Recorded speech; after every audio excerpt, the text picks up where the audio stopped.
طه ما أنزلنا عليك القرآن لتشقى إلا تذكرة لمن يخشى تنزيلا ممن خلق الأرض والسماوات العلى الرحمن على العرش استوى له ما في السماوات وما في الأرض وما بينهما وما تحت الثرى وإن تجهر بالقول فإنه يعلم السر وأخفى الله لا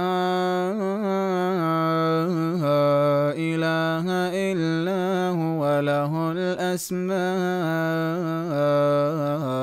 الحسنى وهل أتاك حديث موسى إذ رأى نارا فقال لأهلهم كثوا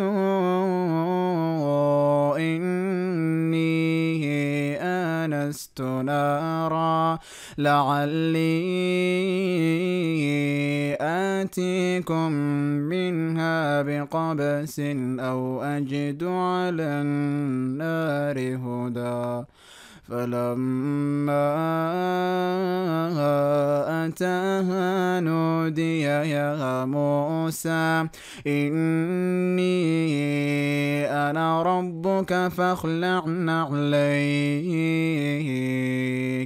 إنك بالواد المقدس طوى وأنا اخترتك فاستمع لما يوحى إنني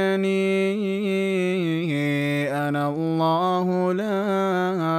إله إلا أنا فاعبدني وأقم الصلاة لذكري إن الساعة آتية أكاد أخفيها لتجزى كل نفس بما تسعى فلا يصدنك عنها من لا يؤمن بها واتبع هواه فتردى وما تلك بيمينك يا موسى قال هي عصاي أتوكأ عليها وأهش بها على غنمي ولي فيها مآرب أخرى قال ألقها يا موسى فألقاها فإذا هي حية تسعى قال خذها ولا تخف سنعيدها سيرتها الأولى واضمم يدك إلى جناحك تخرج بيضاء من غير سوء واضمم يدك إلى جناحك تخرج بيضاء من غير سوء آية أخرى لنريك من آياتنا الكبرى اذهب إلى فرعون إنه طغى قال رب اشرح لي صدري ويسر لي أمري واحلل عقدة من لساني يفقه قولي واجعل لي وزيرا من أهلي هارون أخي اشدد به أزري وأشركه في أمري كي نسبحك كثيرا ونذكرك كثيرا إنك كنت بنا بصيرا قال قد أوتيت سؤلك يا موسى ولقد مننا عليك مرة أخرى إذ أوحينا إلى أمك كما يوحى أن اقذفيه في التابوت فاقذفيه في اليم فليلقه اليم بالساحل يأخذه عدو لي وعدو له وألقيت عليك محبة مني ولتصنع على عيني إذ تمشي أختك فتقول هل أدلكم على من يكفله فرجعناك إلى أمك كي تقر عينها ولا تحزن وقتلت نفسا فنجيناك من الغم وفتناك فتونا فلبثت سنين في أهل مدين ثم جئت على قدري يا موسى واصطنعتك لنفسي اذهب أنت وأخوك بآياتي ولا تنيها في ذكري اذهبا إلى فرعون إنه طغى فقولا له قولا لينا لعله يتذكر أو يخشى قالا ربنا إننا نخاف أن يفرط علينا أو أن يطغى قال لا تخافا إنني معكما أسمع وأرى فأتياه فقولا إنا رسولا ربك فأرسل معنا بني إسرائيل ولا تعذبهم قد جئناك بآية من ربك والسلام على من اتبع الهدى إنا قد أوحي إلينا أن العذاب على من كذب وتولى قال فمن ربكما يا موسى قال ربنا الذي أعطى كل شيء خلقه ثم هدى قال فما بال القرون الأولى قال علمها عند ربي في كتاب لا يضل ربي ولا ينسى الذي جعل لكم الأرض مهدا وسلك لكم فيها سبلا وأنزل من السماء ماء فأخرجنا به أزواجا من نبات شتى كلوا وارعوا أنعامكم إن في ذلك لآيات لأولي النهى منها خلقناكم وفيها نعيدكم ومنها نخرجكم تارة أخرى ولقد أريناه آياتنا كلها فكذب وأبى قال أجئتنا لتخرجنا من أرضنا بسحرك يا موسى فلنأتينك بسحر مثله فاجعل بيننا وبينك موعدا لا نخلفه نحن ولا أنت مكانا سوى قال موعدكم يوم الزينة وأن يحشر الناس ضحى فتولى فرعون فجمع كيده ثم أتى قال لهم موسى ويلكم لا تفتروا على الله كذبا فيسحتكم بعذاب وقد خاب من افترى فتنازعوا أمرهم بينهم وأسروا النجوى قالوا إن هذان لساحران يريدان أن يخرجاكم من أرضكم بسحرهما ويذهبا بطريقتكم المثلى فأجمعوا كيدكم ثم أتوا صفا وقد أفلح اليوم من استعلى قالوا يا موسى إما أن تلقي وإما أن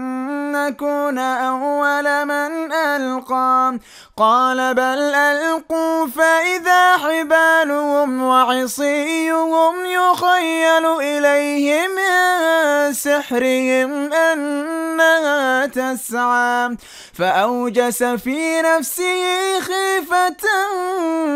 موسى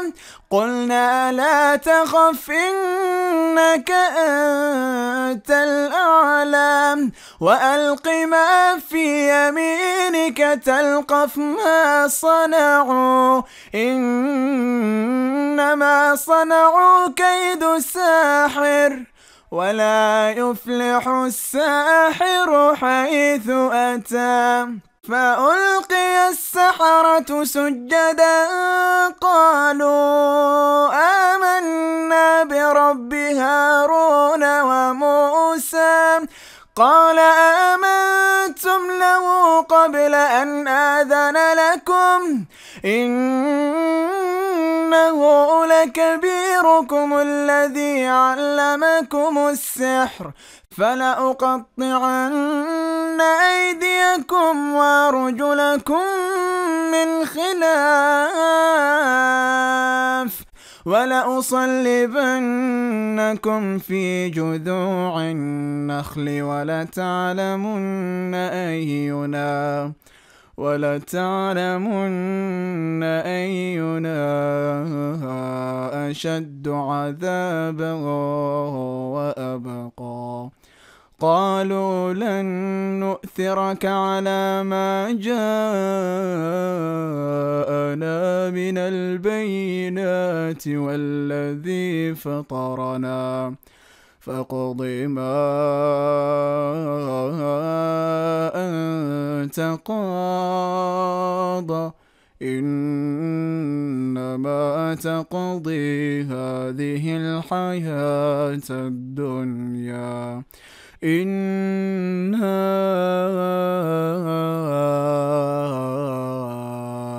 آمنا بربنا ليغفر لنا خطايانا وما أكرهتنا عليه من السحر والله خير وأبقى إنه من يأت ربه مجرما فإن له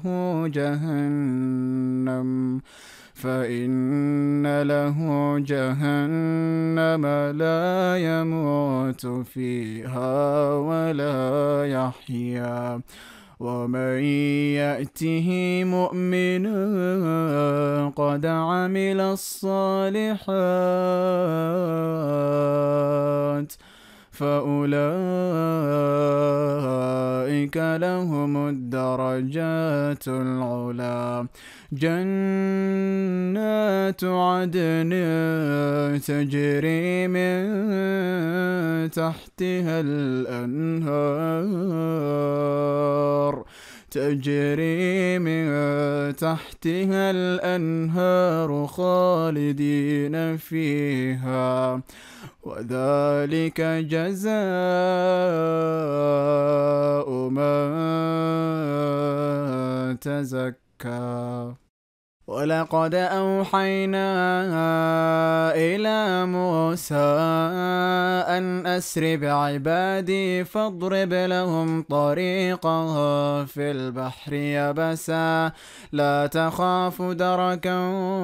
ولا تخشى. فأتبعهم فرعون بجنوده فغشيهم من اليم ما غشيهم، وأضل فرعون قومه وما هدى. يا بني إسرائيل قد أنجيناكم من عدوكم وواعدناكم جانب الطور الأيمن، ونزلنا عليكم المن والسلوى. كلوا من طيبات ما رزقناكم ولا تطغوا فيه فيحل عليكم غضبي، ومن يحلل عليه غضبي فقد هوى. وإني لغفار لمن تاب وآمن وعمل صالحا ثم اهتدى. وما أعجلك عن قومك يا موسى؟ قال هم أولئك على أثري وعجلت إليك رب لترضى. قال فإنا قد فتنا قومك من بعدك وأضلهم السامري. فرجع موسى إلى قومه غضبان أسفا قال يا قوم ألم يعدكم ربكم وعدا حسنا أفطال عليكم العهد أم أردتم أن يحل عليكم غضب من ربكم فأخلفتم موعدي؟ قالوا ما أخلفنا موعدك بملكنا ولكننا حملنا أوزارا من زينة القوم فقذفناها فكذلك ألقى السامري. فأخرج لهم عجلا جسدا له خوار فقالوا هذا إلهكم وإله موسى فنسي. أفلا يرون ألا يرجع إليهم قولا ولا يملك لهم ضرا ولا نفعا؟ ولقد قال لهم هارون من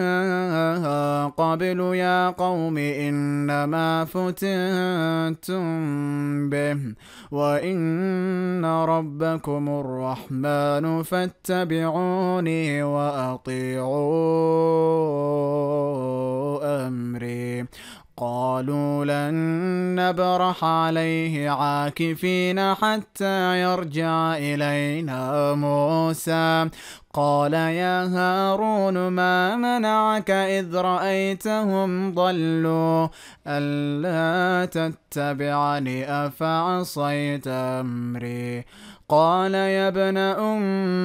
لا تأخذ بلحيتي ولا برأسي إني خشيت أن تقول فرقت بين بني إسرائيل ولم ترقب قولي. قال فما خطبك يا سامري؟ قال بصرت بما لم يبصروا به فقبضت قبضة من أثر الرسول فنبذتها وكذلك سولت لي نفسي. قال فاذهب فإن لك في الحياة أن تقول لا مساس وإن لك موعدا لن تخلفه وانظر إلى إلهك الذي ظلت عليه عاكفا لنحرقنه ثم لنسفنه في اليم نسفا إنما إلهكم الله الذي لا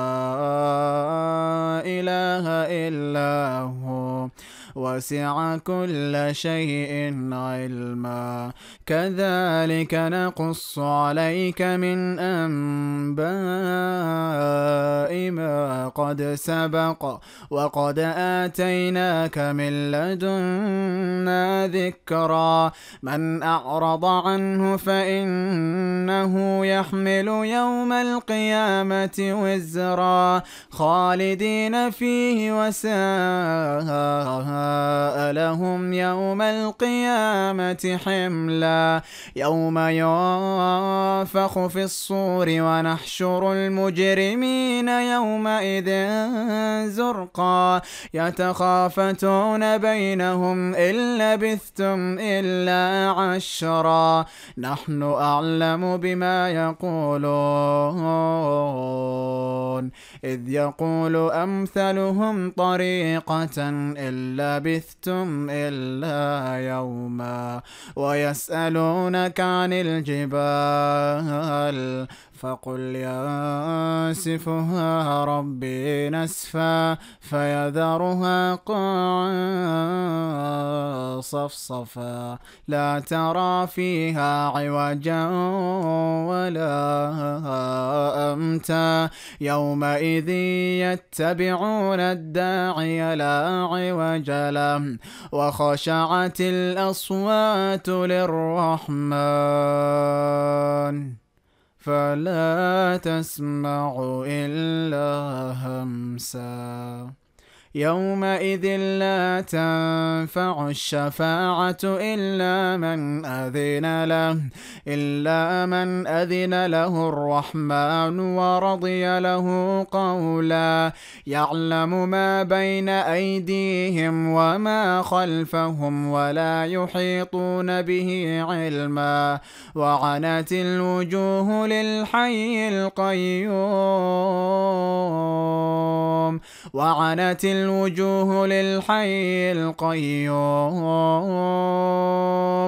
وقد خاب من حمل ظلما ومن يعمل من الصالحات وهو مؤمن فلا يخاف ظلما ولا هضما وكذلك أنزلناه قرآنا عربيا وصرفنا فيه من الوعيد لعلهم يتقون أو يحدث لهم ذكرا فتعالى الله الملك الحق ولا تعجل بالقرآن من قبل أن يقضى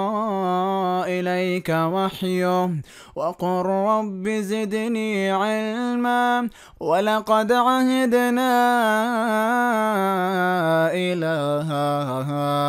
آدم من قبل فنسي ولم نجد له عزما وإذ قلنا للملائكة اسجدوا لآدم فسجدوا إلا إبليس أبى فقلنا يا آدم إن هذا عدو لك ولزوجك فلا يخرجنكما من الجنة الجنة فتشقى إن لك ألا تجوع فيها ولا تعرى وأنك لا تظمأ فيها ولا تضحى فوسوس إليه الشيطان قال يا آدم هل أدلك على شجرة الخلد وملك لا يبلى فأكلا منها فبدت لهما سوآتهما وطفقا يخصفان عليهما من ورق الجنة وعصى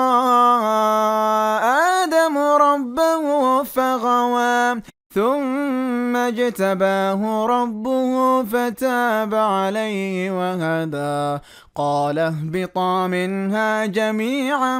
بعضكم لبعض عدو فإما يأتينكم مني هدى فمن اتبع هداي فلا يضل ولا يشقى ومن أعرض عن ذكري فإن له معيشة ضنكا ونحشره يوم القيامة أعمى قال رب لم حشرتني أعمى وقد كنت بصيرا قال كذلك أتتك آياتنا فنسيتها وكذلك اليوم تنسى وكذلك نجزي من أسرف ولم يؤمن بآيات ربه ولعذاب الآخرة أشد وأبقى أفلم يهد لهم كم أهلكنا قبلهم من القرون يمشون في مساكنهم إن في ذلك لآيات لأولي النهى ولولا كلمة سبقت من ربك لكان لزاما وأجل مسمى